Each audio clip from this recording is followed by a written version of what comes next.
Good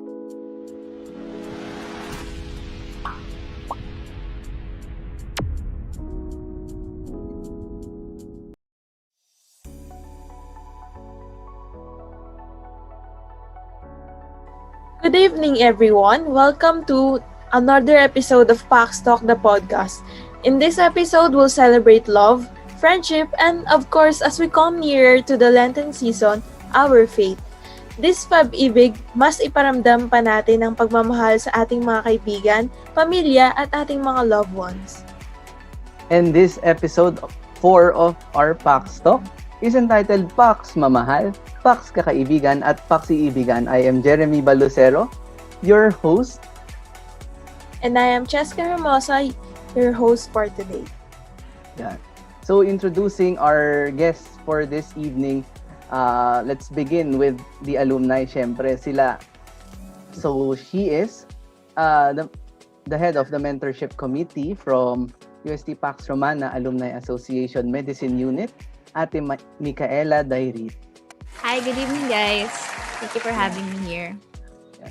May clap. So, ayun. And also, let us welcome the treasurer of the UST Pax Romana Alumni Association, Mr. Derick, the Recto. Hello, everyone. Good evening. It's a pleasure to be in this podcast, and I hope it's going to be a very engaging and interesting topic. Yan, thank you very much. How about you, Cheska? Sino ang mga kasama mo today? So, our two guests from the Pax Romana, I would like to introduce Miss Rapisura of the UST Pax Romana Science Unit and the UST Pax Romana Central Coordinating Council from the College of Science. Hi everyone, I'm so glad to be here. Right.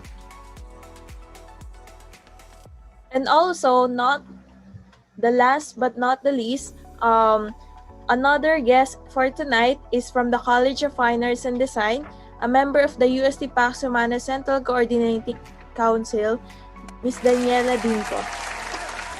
Hello. Hi, it's so nice to be here as well. Ayan. Welcome sa inyong lahat. So grabe no, ang ating topic for today, syempre sobrang common rin.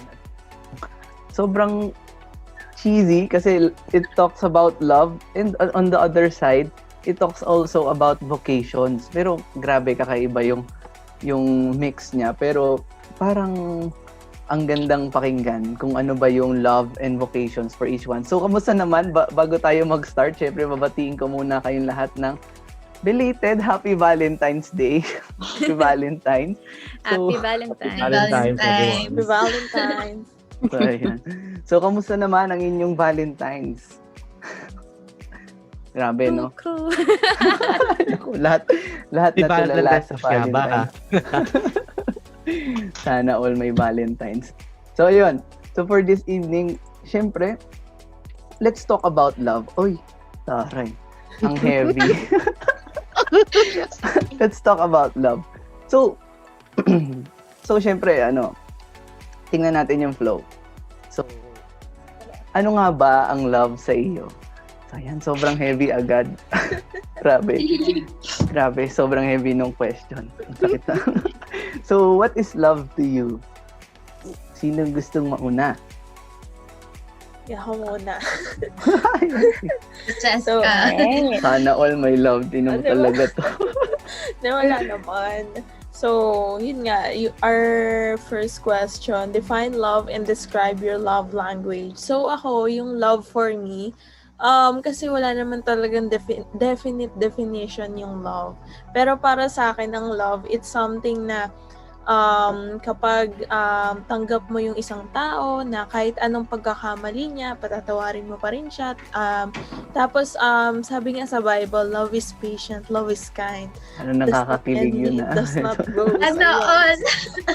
Diba? Parang kapag pag may love pag nag-exist yung love, parang everything else comes into place and there's peace in our heart. Ayun. Tapos, for my love language naman personally, ako kasi parang ang love language ko, quality time at saka giving gifts. So, parang pinapakita ko yung love sa mga loved ones ko kapag nagre-regalo ako sa kanila, ganon. Tapos parang ako rin natutuwa inside pag kunwari, may nakita akong gamit sa mall or kaya may nakita ko sa online, ganon. Sabi ko, feeling ko magugustuhan to ni ano. Kaya kahit wala pang occasion, parang ina-add to cart ko na, ganon. Sabi ko, sabi ko para to sa kanya, ganon, kasi love ko siya, ganon. Tapos, parang ako, gusto ko lang yung nagbibigay, pero parang ang awkward para sa akin pag ako yung tatanggap. So, siguro ako, kung tatanggap ako ng love from others, ang gusto ko quality time. Kasi parang parang kapag may quality time ka with someone, parang naiisip ko na, binigay niya sa akin yung oras niya. Tapos, alam mo yun, kasi 'di ba parang bihira na sa atin nagkakaroon ng free time. Pero kasi 'di ba sabi nila, magkaiba yung tao na walang free time saka dun sa mga tao na na i-free yung time nila para sa iyo. So that is love. Ayun. Yun lang naman for me. Gusto ko yung taray, no? Galing Parang ang naman. daming experience nito ni Oo nga Cheska. All in love, Cheska. All na in love. Yun. So, ayun. Ikaw, Kuya So, Jerem. Ay, grabe. Sa akin, how do I define? Grabe, antibay. So, how do I define love? Siyempre, the same way kung paano natin it's more of accepting the person, acceptance. Siyempre, hindi ka naman magmamahal kung hindi mo maipapakita, kung hindi mo siya tatanggapin bilang iyong minamahal. Well, familial, paternal, whatever, kung anumang klaseng love yan, basta pagtanggap ay pagmamahal din. Mugo yung ilong ko. Pero ayun, so ano ba yung love language ko? Well, it depends. Grabe kasi may mood yan eh. As ako na nagsasabi kasi mabilis ako mag-shift ng moods. Pero usually, it's more of words and actions. Mas gusto ko na kung paano mo sinasabi ang isang bagay, syempre, ganun din yung gagawin mo. That's more of, let's try not to differ from what we are saying, what we are preaching, di ba? So, ayun. So, that's, siguro, yun yung pinaka words and actions, they align somewhat, dapat. So, ayun. So, ambushin natin ng susunod nating tatanungin. So, Kuya Derick, ano ba ang iyong love language and how do you define love? I mean, for me, love is actually a very broad understanding. I mean, I have a very broad understanding of love. But to put it simply, I mean, the simple yung pagkuha ng mga gamit. Example, either, let's say in the morning, let's say, timplahan ka ng kape.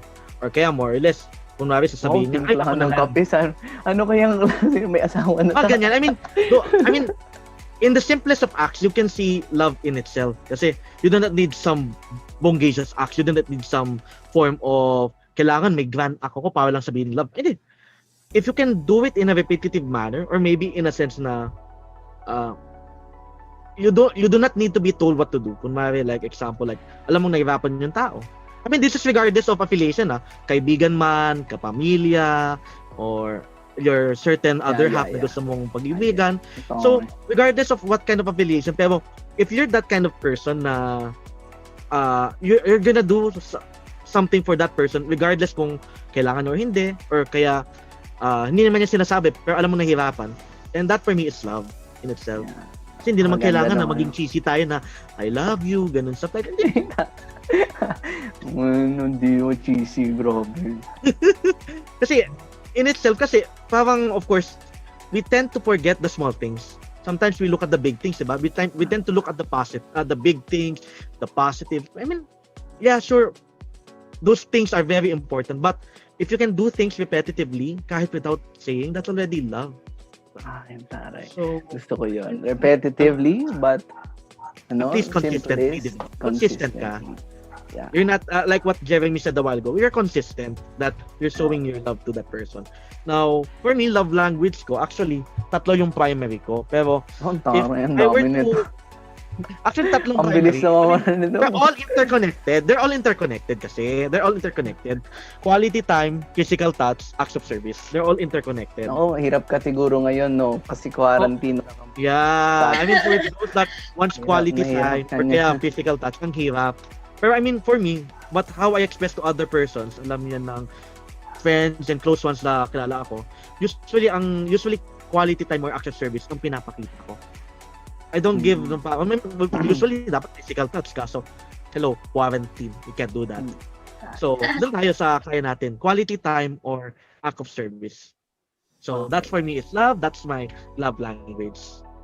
Thank you very much, Kuya Derick. So, ayun. Grabe, Kuya. No? Sige, Kuya. Cheska, from you. Sino bang gusto mo mauna? Si Ali. Okay, so actually nung sinabi na love yung topic, inisip ko na agad na parang ano ba meaning ng love for me? And parang nung dinedefine ko siya, parang I can't define it like in a romantic way. So ide-define ko na lang siya like in terms of my program or course which is medical bio. Ayun, science kasi, so ang hirap, ang daming babasahin, ang daming reportings, ang daming kailangang intindihin, and although mahirap siya, parang I still have fun or masaya pa rin ako with it. So parang for me, love is no matter how hard things can be or no matter how hard it is, you still push through, you still pursue it. So ayun, so I guess medj connected siya with romantic love. So yun. And then when it comes to love language naman, I mean, alam ko naman po sa sarili ko, pero ayun, ginawa ko yung test kanina para sure. Yung top na love language ko is quality time. Kasi gusto ko, for example, okay na ako sa yung mag-aaral lang kami together, kung sino man yung kasama ko. Like, okay na yun, yung kahit hindi kami magka-course, yung kahit ngayon, for example, like virtual aral lang together, like kung may nakikita akong kasama ko, like super happy na ako noon. So, ayun, gano'ng tao. And then, the second one is like words of affirmation. Yun, gusto ko yung habang nag-aaral ako, may nagsasabi sa akin na, oh, you can do it, like, kaya mo yan. Okay. Diba, corny yung tao, pero ayun, yun lang. Ang cute-cute naman ng love language ni Ali. Thank you very much, Ali. So, yeah. So, ikaw naman, Danny, what is love for you and what is your love language? I think love for me is many different things. Like love has so many meanings, like in a deeper way. And I think when you found like the right person, like the right meaning for love, like dun na siya dadating. And for me, like my love language is basically quality time and physical touch. And because when you see the person every day, you really got to know them like intimately, or like parang it's like it's between you and me with the person.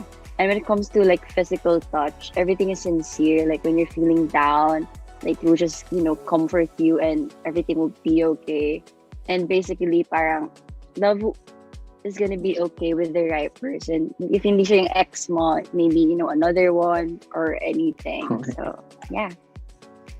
Thank you very much, Danny. Siyempre, si Ate Mikey, yan, inaampangan ko to. Medyo naghang ata si Derick ngayon. So sige, balikan na lang natin siya later. Hi guys.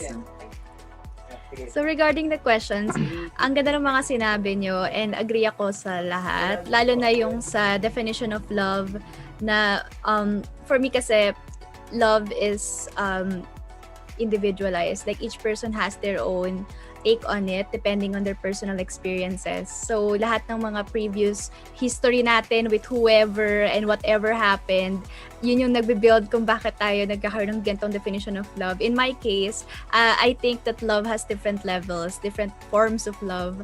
Through the years, kasi na-realize ko that there are people that I love as friends, there's people that I love as family, and then basically the levels of love, they're all love. So I love each and every one of these people. Nagkakaroon lang ng greater love, like love for family and love for God.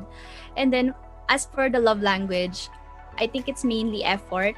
Like sabi nga ni Derick, acts of service. I super agree with that. So if you love someone, yung effort na binibigay mo, it's easy to give, and you don't really expect to receive anything. So I love that.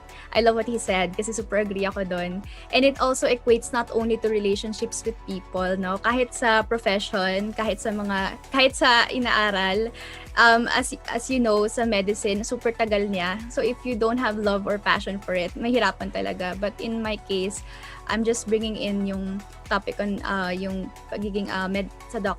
As I just graduated, yung 8+ years na yon, it just went by so fast kasi I loved what I did. So hindi lang siya sa tao, it's also on our career, ganon.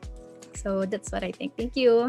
Grabe, isang pagmamahal na puno ng experience in life. Grabe. Napakaganda ng sinabi ni Ate Mikey. So, syempre, as part of our topics, syempre, today, syempre, we focus on what's love for ourselves. Ano ba yung pag-ibig? Ano nga ba yung, minsan dito pa tayo, minsan hindi pa natin alam yung gawin. So, syempre, ako rin na magtatanong. So, before moving forward, syempre, yung ibang topic natin is vocations. So, you now, habang nandito ka pa, walking in the path of your passion, your service, your love for your work, what do you think, or tell us something about what God calls you for? Siyempre, ano ba yung tinatawag ka ng Diyos ngayon? Saan ka tinatawag ng Diyos ngayon? Tell us about the mission the Lord calls you. Deep, no? Pero ayun. So, start tayo kay Cheska. Gusto mo mauna? Hindi, unahin natin siyempre yung kuya natin dito, si Kuya Derick. Go. Ano naman? Ambush na. Ano naman? Well, I mean, that question is actually deep. I mean,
better. And you're empowering other people when you're teaching. Kaya, it's a fulfilling role. I mean, teaching as a noble vocation. It doesn't need to be what you have to enter the line of teaching. Pwede yung ginagawa nga ni Ali na just study date with another person. That's already a good thing too. Like kahit magkasama kayo, pero at least being there as a moral support. You're not an expert in your field, pero you're there as a moral support. You're there to help another person. By all means, teaching could be a good path for you to express love to another person. Ayan, salamat po, Kuya Derick. Grabe. Kuya talaga yung tawag ko. Hindi siya sanay na tinatawag ko siyang kuya. Maraming salamat po, Kuya Derick. So, Yun. Bigay na rin natin yung questions natin for the students. Tell us something about God's mission for you at si Danny. Sorry na ambush ko kayo, pero tell us think that something. Okay, so I think that my mission right now is basically try to move forward because I've experienced depression for almost 5 months, and like right now is my recovery. So I'm trying to know my purpose every day, and I'm so thankful that I'm still, try, to live another day without any anxiety, without anything that is actually bringing me down. And I think, my purpose is actually to live another day. Sobrang ganda ng message, Danny. Nice. Isang group hug para kay Danny. Yes, Grabe. group Group hug. hug. Ang hirap mag-group hug I dito. appreciate na shinare mo yun. I hope you're okay Sobrang now. ganda. Thank Yeah. you. If you need anyone to talk to, meron sa group Yes. chat or sa amin, nandito lang kami That's true. for you. Never, Always. never forget that you're never alone in the fight. Oo, Dami nandito dyan kami nagmamahal. ang Pax fam. So, Oh. yan, nandito lang rin kami. So, yan. So, Ate Mikey, would you like to answer? Yes, okay.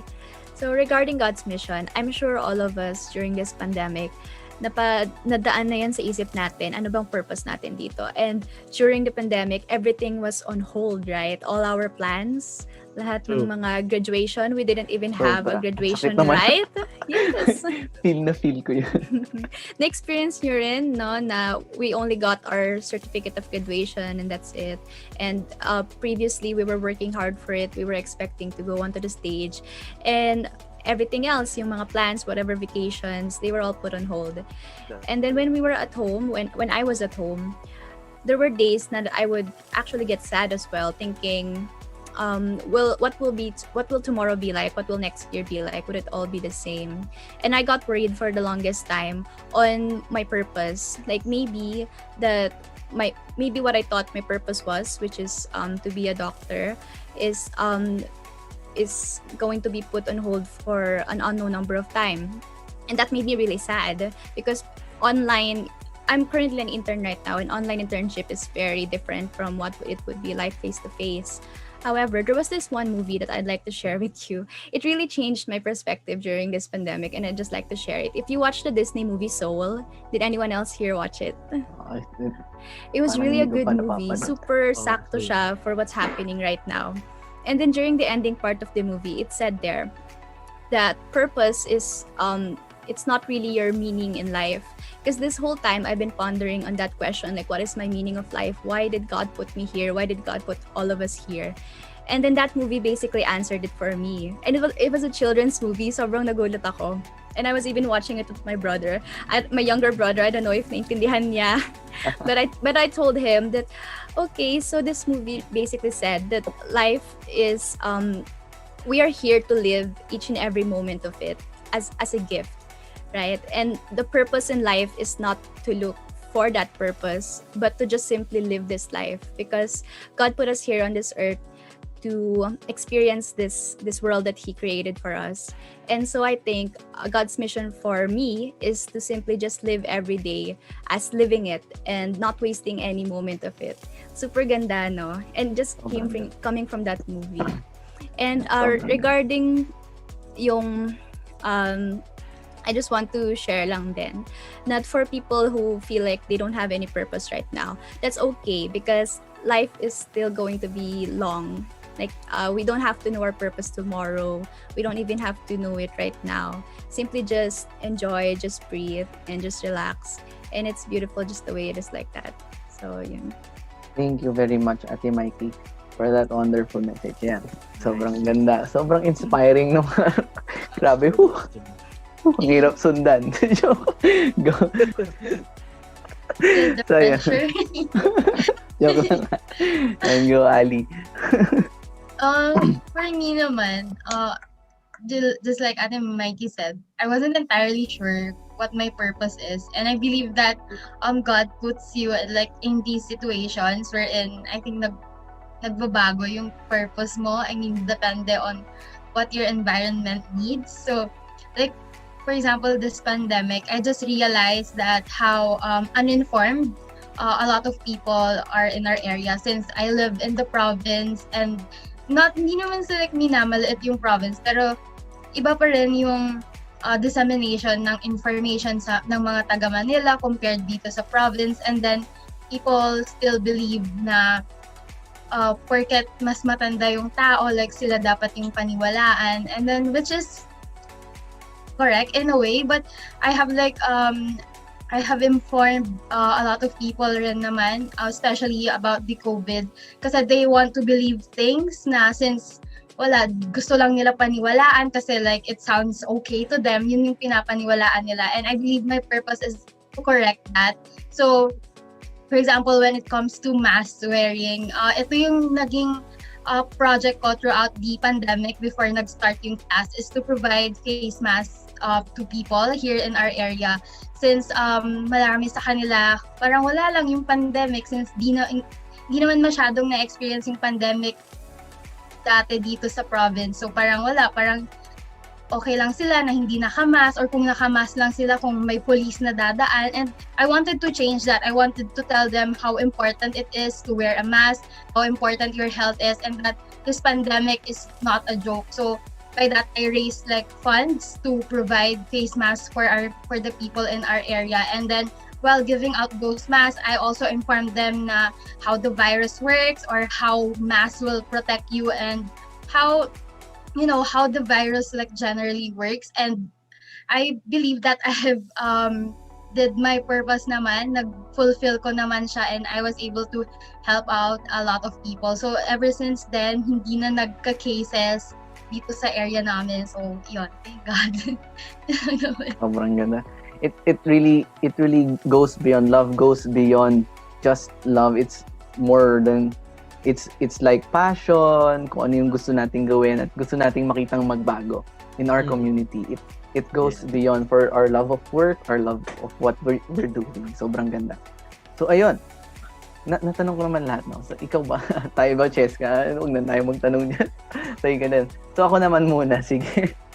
Since kanina ikaw na una. So syempre, God's mission, actually, for the longest time, for the last, nung January hanggang ngayong February, actually, nag-start din ako mag-serve sa simbahan namin.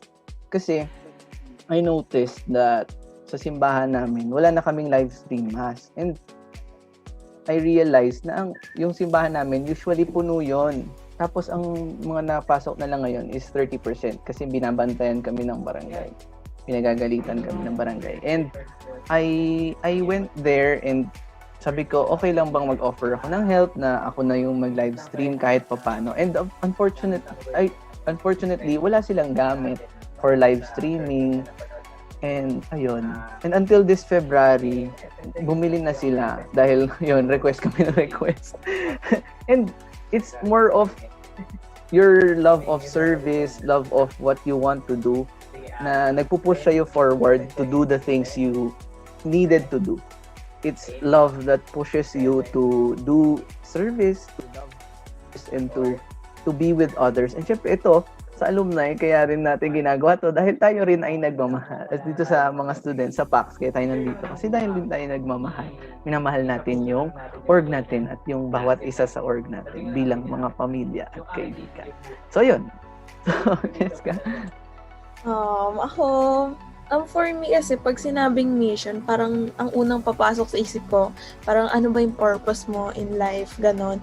Pero kasi ako, like, nung bata ako, parang lagi kong kini-question yung sarili ko, parang, ba't ako binigyan ng life ni God? Parang, ayun, tapos, upon searching for my purpose, parang naisip ko na, I'm always that go friend ng mga friends ko na malalapitan nila ako pag kailangan nila ako, tapos yung kahit busy ako, fini-free ko yung time ko for them, ganon.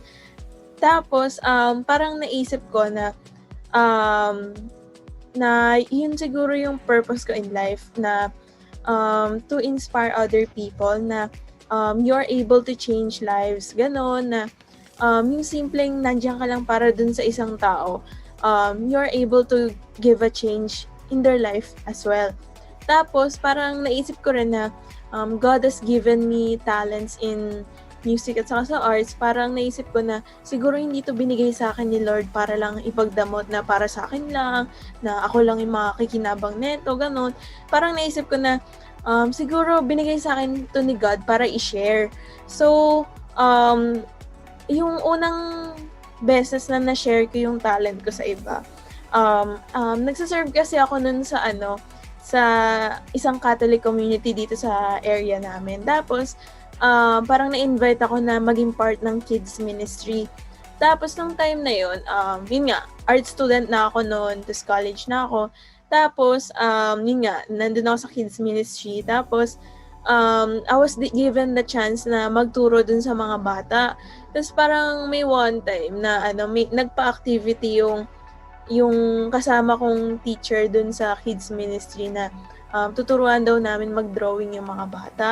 Tapos, syempre, being an art student, so, shinare ko yung talent ko sa kanila, tapos tinuturuan ko sila mag-drawing, ganun-ganon. Tapos doon ko nalaman na parang ito yung gusto kong gawin in the long run, na parang sobrang sarap sa feeling na natuturuan ko yung mga bata, tapos parang hindi ko pinagdadamot yung talent ko kasi alam ko na once na maituro ko sa kanila yon, matutuwa din sila. Tapos parang naisip ko na what if na sa simpleng pagturo ko sa kanila, magkaroon sila ng dream na maging artist din. Tapos parang magkakaroon sila ng na mangarap din, ganon. Tapos dun ko na discover na siguro ang purpose ko in life, gusto ko maging arts teacher sa mga bata. Ayun. Tapos pangalawang beses, during this year, siguro nung November, nagkaroon ng Typhoon Ulysses. So, Danny and I are part of an organization outside UST. Tapos, that time, si Danny yung nag-take initiative noon. Nasabi niya, gusto niya mag-help dun sa mga nasalanta ng bagyo. Tapos, parang nag-propose siya na let's help na parang mag-open kami ng art for a cause. Yung mag-open kami ng commissions namin. Tapos 100% ng kikitain namin, i-donate namin dun sa mga nag-suffer during the typhoon. Tapos alam mo yun, yung parang, kasi nagkasabay yung finals week na namin. Tapos, tapos may commission pa kami. Alam mo yung feeling na parang kinukulang na rin kami sa tulog. Tapos wala na kaming personal time kasi nga, gumagawa na nga kami ng plates for our academics, tapos gagawa pa kami ng commission. Pero yung nasa isip namin kapag napapagod na kami, naisip namin yung purpose namin, yung mission namin, kung ba't namin ginagawa to.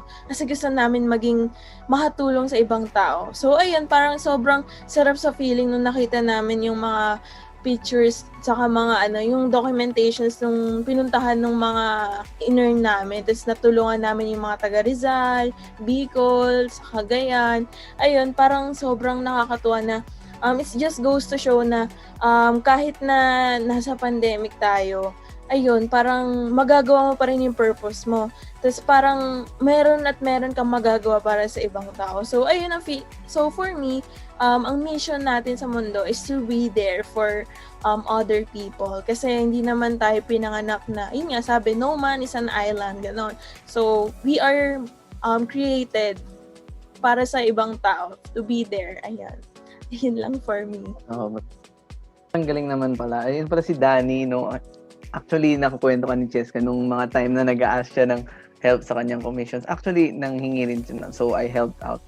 Nung actually, sabi ko, so I would like also to commend both of you for doing that, for serving others, for doing, kahit na malayo kayo sa kanila, you still did your best to help. At thank you para dun sa initiative na yun. Kung hindi man kayo nabigyan nila ng thank you, ako na magsasabi sa inyo, thank you dahil ginawa niyo yun. So, ayun. So, syempre, hindi pa tayo tapos. Char. So, ayan, meron na tayong mga separate questions. So, magsa-start ako. So, for the students. Yun lang, na-mute siya. Namit ka. Sabihin ko lang din, Ayan, thank you hello, guys. hello. Sobrang inspiring ng mga stories ninyo.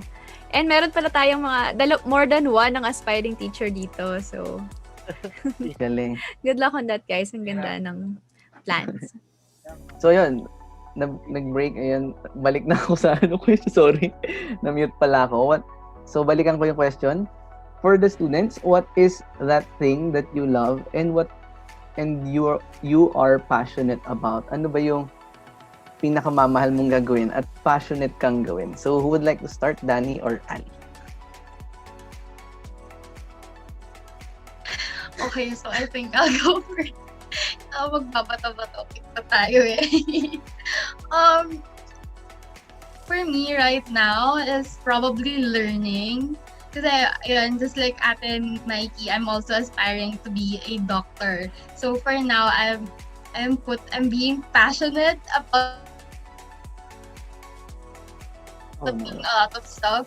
Although feel ko madami na akong natutunan and yun, my brain can take it na, but I know that in the long run, magagamit ko rin siya, and habang tumatagal and I get to med school hopefully, mas madami pa akong matututunan. And then, a thing about that is, when I learn something, I like to share it with others, especially if I know na it can help them. So, yun, na since medical related yung course ko right now, med tayo, yung mga subjects kasi namin right now, super inclined na sila when it comes to like medicine and stuff. So, I try to get what I learn and then tell it or parang help out other people. So, for example, right now, I have a subject called medical parasitology. So, ayun, parang ini-inform ko yung mga tao sa amin since malapit kami sa river na yung mga fish na nakukuha nila doon may be like infected, ganun. So, yun, parang I'm passionate about that, na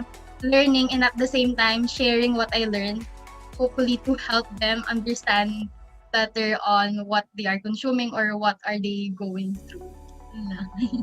Thank you very much, Ali. Danny? So right now, I'm very passionate at my work. So parang hindi ko talaga siya passion pag digital, pero it makes me feel na parang, okay, this is my purpose for this year. So I'm willing to try new things over the years, because I know once na nahanap ko yung passion ko, andun na ako sa momentum ko. But, you know, I'm happy that I'm doing a lot of things that would make me happy, like especially buying the things I always needed. And napapasaya ko rin yung partner ko and family ko sa nakukuha kong commissions. And sana, like, after I graduate, makuha ko rin yung work na gusto ko, which is to be a director. So, syempre, I'm trying to be a good student, learning every day, and then passing plates, parang to live my life, to find my purpose. So, basically, ayun. Ayan, ang ganda, no? Yun yung mahalaga sa pag-ibig, no? Yung mahanap mo rin yung nagpapasaya sa sarili mo. Ang ganda. So, ayun.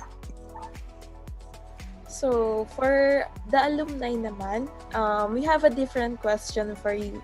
So, hearing their stories, what are your advice to aspiring students who wants to chase their dreams and passion? Ate Mikey, Yung, ano naman? Okay. Sige. Ikaw naman. When I heard the question, isa lang yung naisip ko. One of my favorite memes. Kilala niyo ba si Shia LaBeouf? He's an actor, right? And he has this one meme that always comes to my mind when I want to do something but I can't decide if I'm gonna do it. Yung meme niya na, just do it! Favorite ko yon. Lagi siya nagpa-pop up sa mind ko. Kasi, totoo naman, if you wanna do something, just do it, right? No more second thoughts, no more hesitations. You want to do it, go ahead. Tapos everything else will follow. Kasi, yes, yun talaga, tsaka when people ask me, kagawin ko ba? Yun din yung sasabihin ko sa kanila and they just laugh about it. But it's true. Now, for people na may they feel like on hold yung mga dreams nila, especially now during this pandemic. Grabe talaga yung mga plans natin, no? For me, just keep on believing that you can do it and eventually you will be able to do it. Kasi mabilis lang yung time. The more you think about it, the more you will kind of suffer and be sad kasi parang nothing's happening. But actually, just keep loving it, just keep being passionate about it, and magugulat ka na lang you'll be there somewhere. You'll be there wherever you need to be. Actually, yung wallpaper ko sa gadget ko right now, it says, you are exactly where you're meant to be. And I put that there to remind myself that. Kasi sometimes, naisip ko rin na paano na yan? How can I continue to learn to be a good doctor to my patients kung online lang kami right now?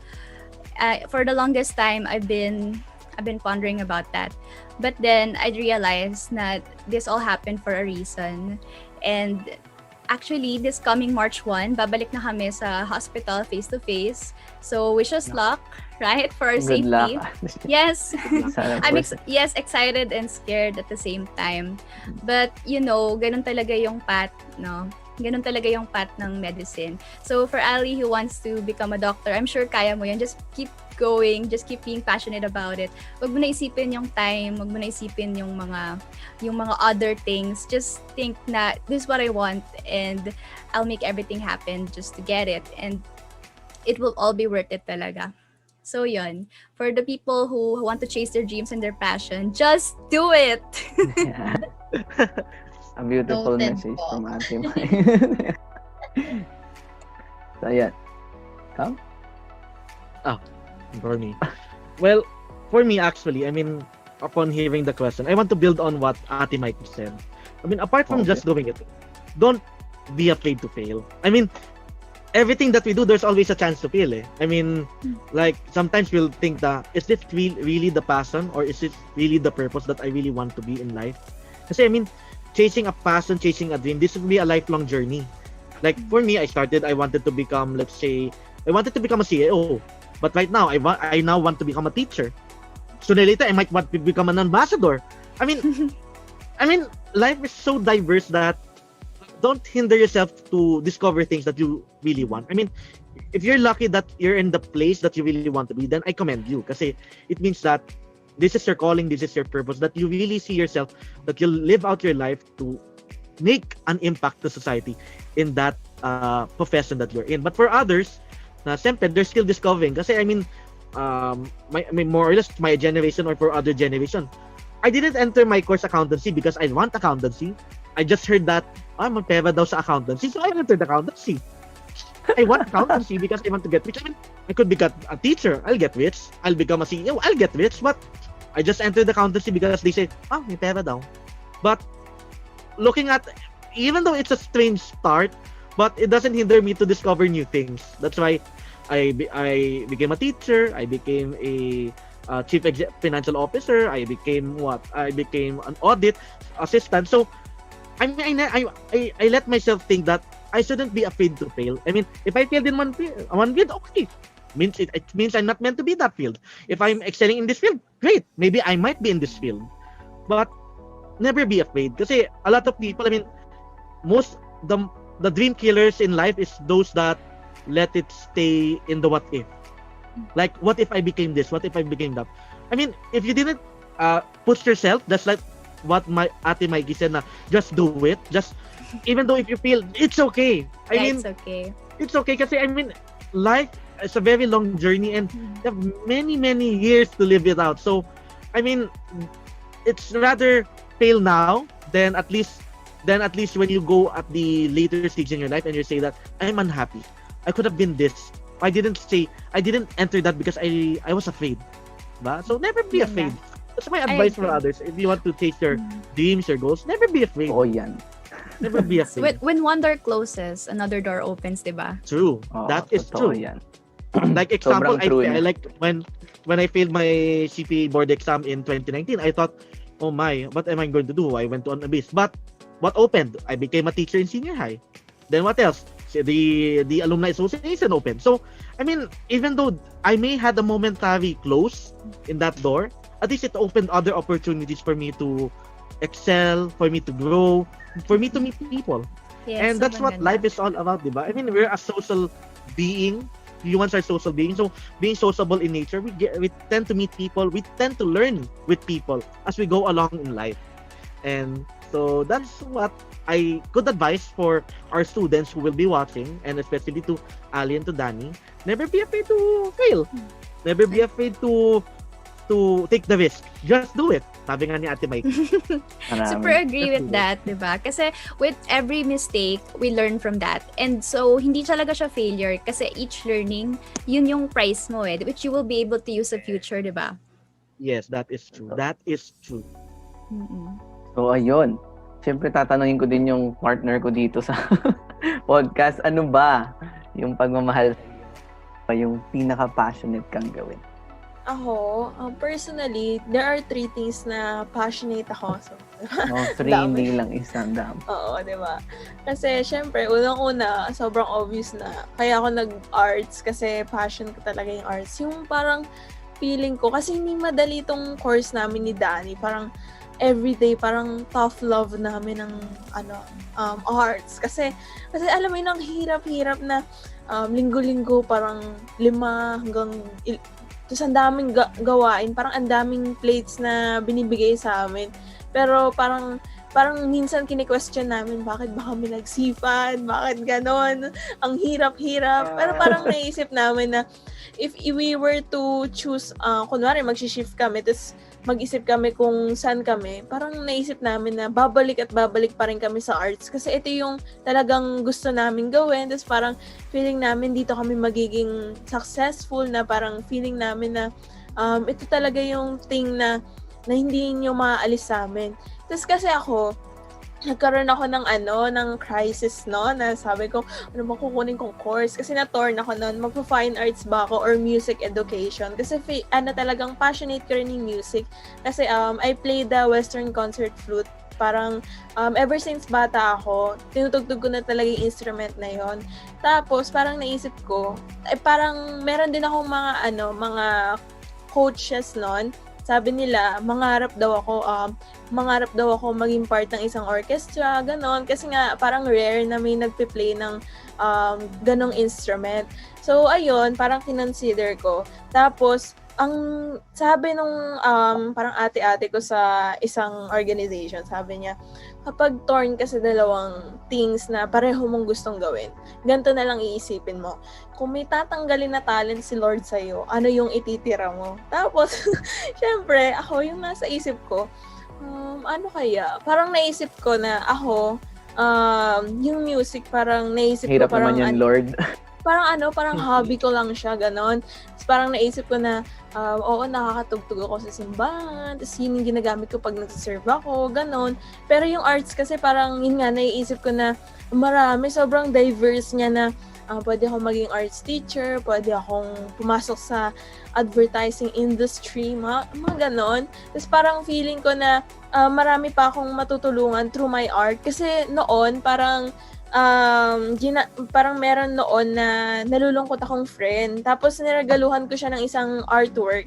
Tapos parang na-lift up yung spirit niya. Tapos from that simple thing na nangyari, parang naisip ko na my art can change people. Ganon. Pero hindi ko naman sinasabi na ang music hindi maka-change ng people. Pero parang naisip ko na mas marami akong machi-change kapag arts yung pinili ko. Tapos yung pangatlong thing na passionate ako about, ito yung first love ko. So, akala nila first love ko arts and music, gano'n.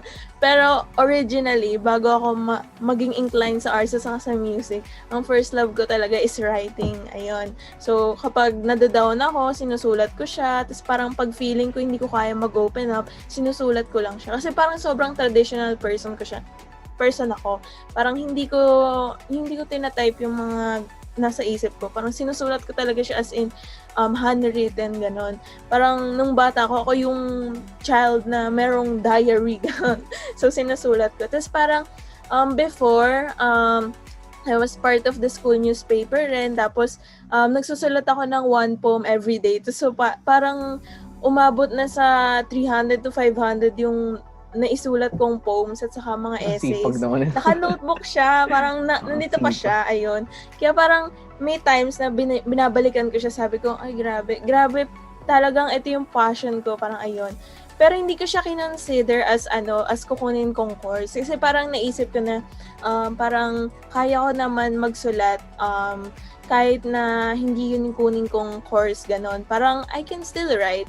Pero ayun, kasi yun yung something na passionate about ako, na gusto ko i-keep for myself, na kasi hindi lahat ng sinusulat ko gusto ko i-share sa iba. Ayun, yun lang for me. Tapos siguro, yun, parang when you love something, parang ito yung magbibigay sa'yo ng inspiration and motivation to do, para gumising sa araw-araw. Kasi parang feeling ko na ngayong araw, tatapos ako ng play. Tapos ngayong araw, tatapos ako ng commission. Tapos ngayong araw, meron akong bibigyan ng art as a gift for my friend. Ganon, parang ng drive, ganon.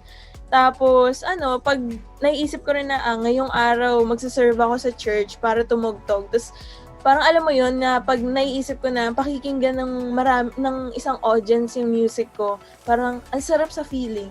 So, ayun. So, those are the things that I'm passionate about. Ayun. Ang ganda. So, Mag-insert Sana walang lang ako, dami, okay no? lang. sige po. Sige, ang ganda kasi ng sinabi ni Cheska. Actually, ngayon, now that I try to think about it, nung high school ako and going into college, I also didn't know what course to take. My parents wanted me to go into something na pre-med related. But at that time, nung high school, I was very artistic and mahilig din ako mag-write. So I wanted to go into something arts related actually. That's something that not a lot of people know.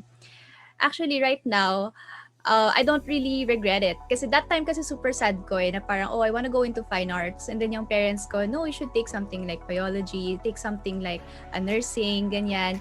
And in the end, I went into nursing. And that whole time, nakita ko na, wow, maganda rin pala to. I found one purpose in serving people. So I'm grateful kasi hindi ako naging like that Debbie Downer, alam niyo yun, yung parang puro regrets na, ay dapat ito yung ginawa ko dati. No, kasi if you appreciate what you have right now, then you would love it. So now, years later, na hindi nga ako nag-go into the arts part, but it's still a hobby that I still love right now. Because we don't have to be stuck in one thing, di ba? It's so nice to be diverse, na marami kang hobbies, marami kang passions, and it's very nice. So, natutuwa ako sa inyo kasi ang dami niyong mga extracurricular stuff. Like, yung ginagawa sa school is not just that one thing. Like, it's really outside of the box. Super daming activities. Super living life to the full talaga. So, yun. I'm glad na na-meet ko kayo kasi nakaka-inspire lahat. Thank you very much, Ate Mikey. So, ako naman, syempre, ano ba? Prior to everything, bago yung passion ko talaga is, siyempre magturo din ng bata. Grabe, nakita ko si Cheska, sabi niya, turo ng bata. Tapos naalala ko, yun talaga yung pinaka-service ko talaga sa buhay. Kasi yung parang one time sa UST, di ba, naman tayo taga-UST. Joke.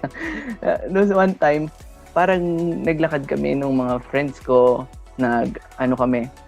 Tapos may bata doon, di ba may nanlilimos? This time around kasi sa UST, wala na sila masyado. Tapos ayun, may mga bata doon nanlimos. Binigyan ko ng pagkain kasi usually naman pagkain yung binibigay ko kasi ang tanong ko muna kung kumain na ba. So muna ko binibigay. Tapos nagsagot siya sa akin, hindi pa. So binigyan ko nga siya ng pagkain, ganyan. Tapos nagkausap kami. Tinanong ko siya, taga saan siya, taga ano raw siya. Pa, yung sinabi niya lugar, hindi ko nasasabihin kung saan. Pero sabi niya, hirap na hirap daw sila nung lola niya yung kasama niya dun sa baba, sa may lugar. Then, nasunugan pa sila. Yun yung, mga second year ako. Ayun, parang yun na yung naging inspiration ko sa buhay. Yung pakikipag-usap dun sa isang batang yun, na ayoko na mangyari, ayoko na magkaroon ng bad example yung mga bata. Ayoko na magkaroon sila ng so I'm aspiring to be a better oldie ganun, charot. Older person. I mean, as a better kuya to little children. Kasi sino pa ba yung titingnan nila kung sa bahay nila may masama na silang nakikita para sa paglabas nila? Makikita pa rin nila masasamang tao. Parang hindi na maganda yun. Environment sa learning. So yun. So advice ko lang rin, be good. Charot. I mean, goodness comes from the heart. Hindi yung goodness na pakitang tao lang. Yeah. Goodness that comes from the heart. Yan. So yun, sobrang short lang rin. Pero yun, thank you very much sa inyong lahat for being our guest ngayong episode na to. So ayun. So sabi ko nga kanina, we'll not just talk about love and later after nitong we'll talk about vocations with Father Marlon. Ay, taray, vocations with Father Marlon. So, if anything, meron ba kayong gustong i-promote? Kaya, anyone? Ali, Danny, Ate Mikey.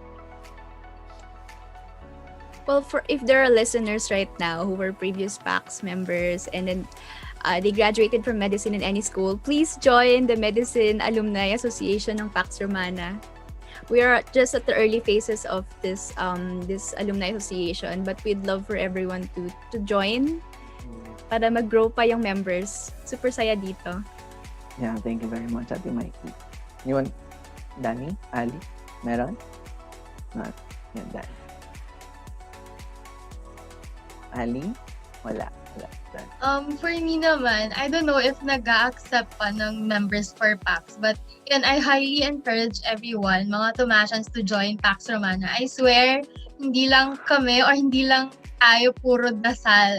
As in maraming activities and sobrang saya kasi like you get to meet these people and then safe ka pa, alam mong safe ka, and then maraming activities, ma-expose ka talaga sa mga iba't ibang things. So, if you're given the chance, you guys join Pax Romana. Yun lang.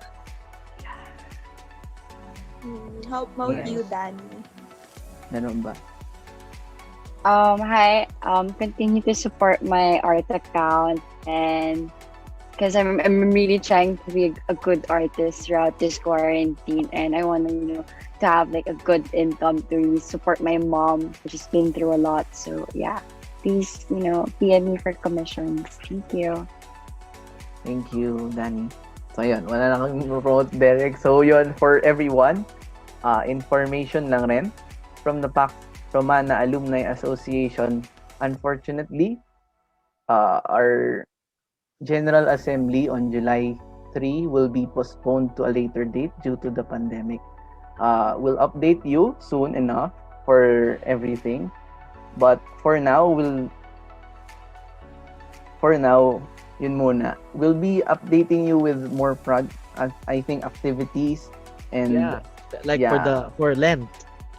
this Lent will be having partnerships with the UST Office of Alumni Relations and the UST Alumni Association. Yeah. Marami tayong gagawin online kahit na hindi tayo magkikita sa July 3. So, yan. So for the UST Pax Romana Central Coordinating Council, so this semester, like what I've mentioned from the previous episode, talagang babawi kami ngayong semester. Inaasikaso na namin na we have more projects for our beloved members ng Pax. So ayun, stay tuned kayo kasi talagang we're preparing for this. Marami kaming hinanda para sa inyo. Ayun lang. Yan. And this has been your host, Jeremy Balusero. And this is Cheska Hermosa. And thank you and bye! Bye! Hi guys! Bye! So good evening everyone. Welcome to the second part of our Paxtalk episode 4. And we have here Father Marlon Allam. He was a previous officer of UST Pax Romana Conservatory of Music, and currently is from the a priest from the servants of the Paraclete, right, Father? So, yan, would you like to tell us more about yourself, Father? Well, I am a priest for 4 years, and I am now assigned in Tagaytay. Very, malapit lang. We are, yeah. And we are an American congregation which has this charism to help priests and religious who are experiencing crisis and difficulties when it comes to their ministries. Wow, grabe. Sobrang sakto rin po pala nung topic natin, which pertains to vocation, syempre. So, Father, before anything else, syempre, ask ko na rin po before, how do you, as a priest, define vocations po? Vocation is really a call and a response. It's a two-way thing. you receive the call and it is up for you to respond. Wow. So it's really personal, really. It's a process also that you have to take, because a vocation is it's not a one-shot deal wherein you would just simply say, okay na ako. No, it's a process. Like in my case, it took me a while before I responded to the call, simply because this is my like second time to enter a religious congregation. The first that I had is the Capuchins, a Franciscan congregation. Oh.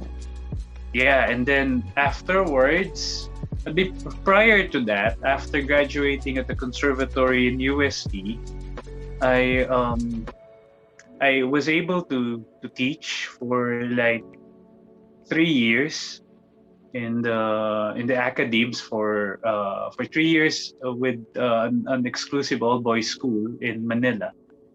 Then after that, I felt that I was being called to a religious life, so I joined the Capuchins in Lipa. That was our postulancy. But then again, I was given regency, so I thought baka hindi talaga yun yung call. So I went back to the academies. I went to teach. I was able to teach at Colegio San Agustin in Makati for 5 years. Oh, So that's why I was telling you, it took me quite a period of time before really saying, is this the Lord really a call for me from the Lord? Ito ba talaga yung vocation na gusto kong tahakin? Ito ba yung tinatawag niya para gawin ko? Grabe pala, the vocation really is a long process of answering and talking to God, maybe knowing more of yourself from time to time also. So, Father, syempre, ayun, actually related din dun yung tanong ko for second question ko, kailan mo ba nalaman yung vocation mo, which you answered already. Pero, would you like to add?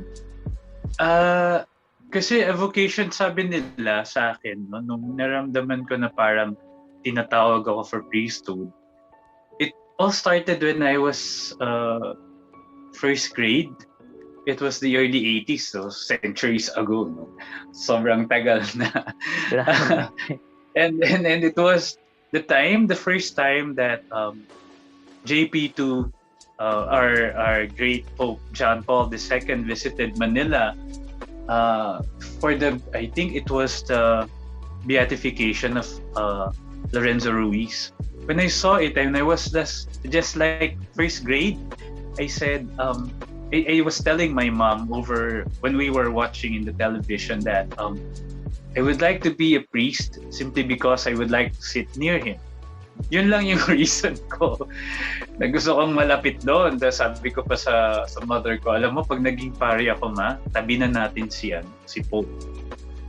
And then afterwards, it suddenly disappeared.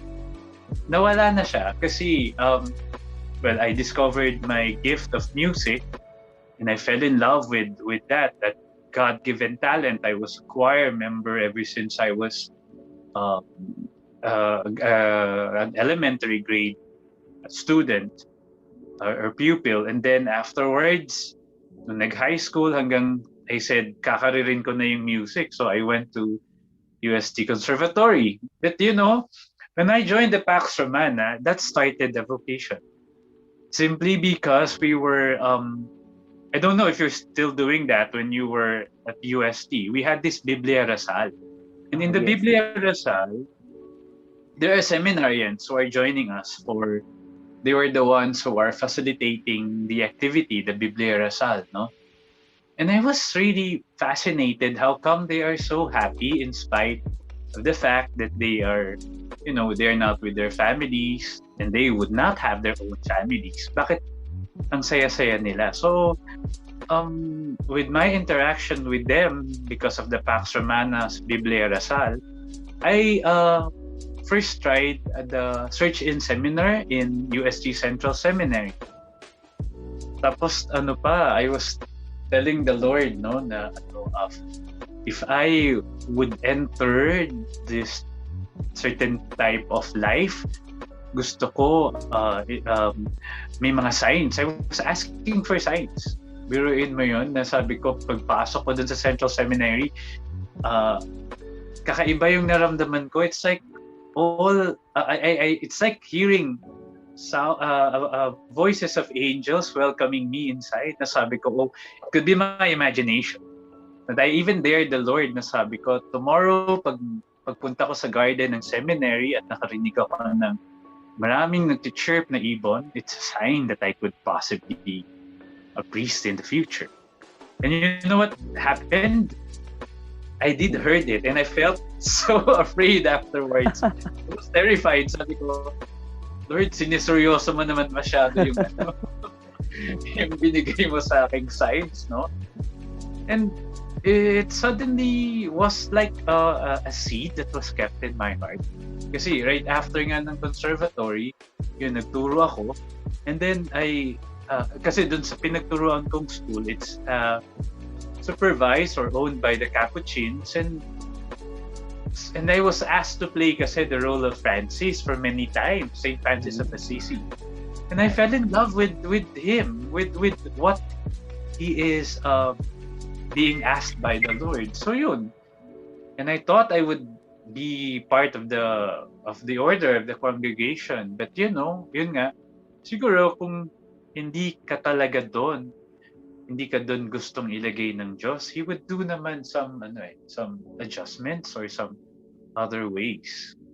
Biruin mo, after nun, nag-stay lang ako doon sa seminary for like 1 year and 6 months, and I said, I guess it's not the life for me. So I went back to the academies.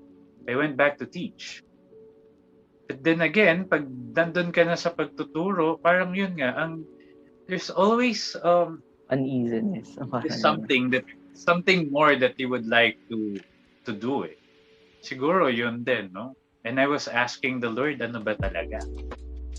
And I was so happy that I was able to meet several priests who had, in a way, guided me, discern. Kasi yun nga, it's a discernment. It's a long process of really telling the Lord, ano ba talaga, Lord? Ito ba talaga o hindi? Kasi alam mo, when I knew the servants of the paraclete, it took me a while as well. I knew them 2003, pumasok ako 2008.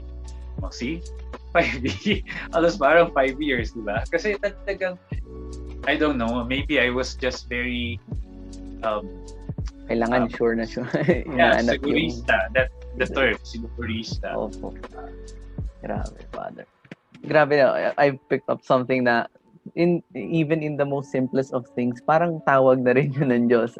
Parang, in your story, Father, yung simpleng, ay, naramdaman ng Panginoon, parang feel mo na dun ka. Yun yung, although you have to pray for it still, to be more discerning about it, to listen more in what vocation you are for. So, ayun, Father. Okay. Father. So, sorry. What can you say to those people na hanggang ngayon hinahanap pa rin yung vocations nila? So, ayun. What are your advice to those people na naghahanap pa rin ng vocations nila? Whether it's married life or single blessedness or in the priesthood. I think the best thing to do is to ask the Lord through your prayers then. Through a personal relationship, which is prayer. Na the best thing to ask the Lord is, Lord, ano ba talaga? And then afterwards, kasi if you would be led by, if you would really beg, I would use the word beg talaga.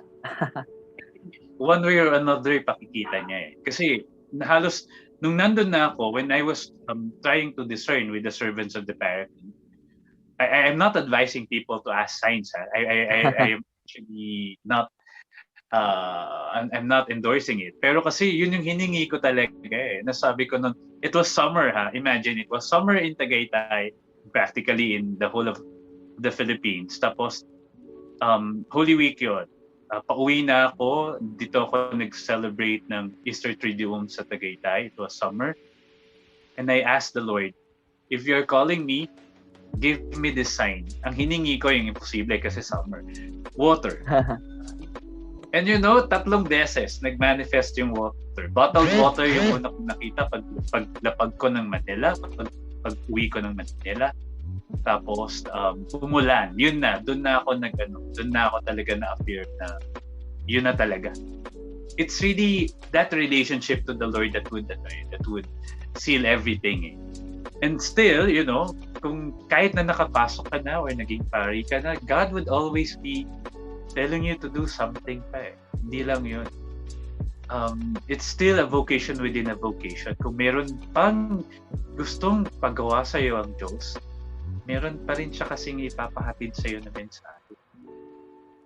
Thank you very So yun, much. it's prayer talaga. Prayer and of course, guidance from your, shall I say, spiritual companions or the ones who will help you, accompany you towards this decision in life.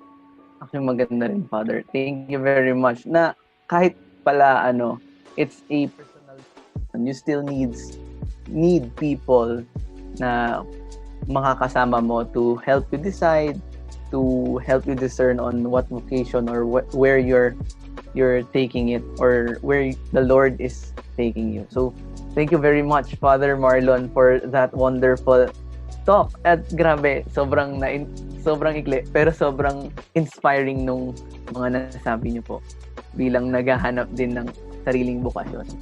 Maraming salamat po, Father. Okay.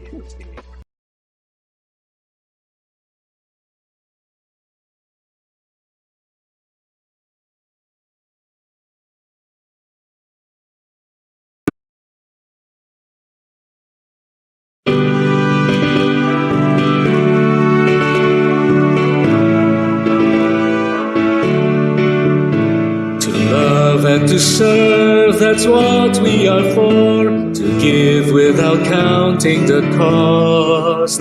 But the path is steep, time flies and we're weary, yet we must go on. Go on sharing, go on serving, spreading God's love and His word. Hey brothers, hey sisters, today we are all one in Christ. To live and to fight the cause we believe, to fight without fear and despair. Though the way may be hard, no guiding hands to cling to, yet God is our reward. Go on sharing, go on serving, spreading God's love and His word. Hey brothers, hey sisters, today we are all one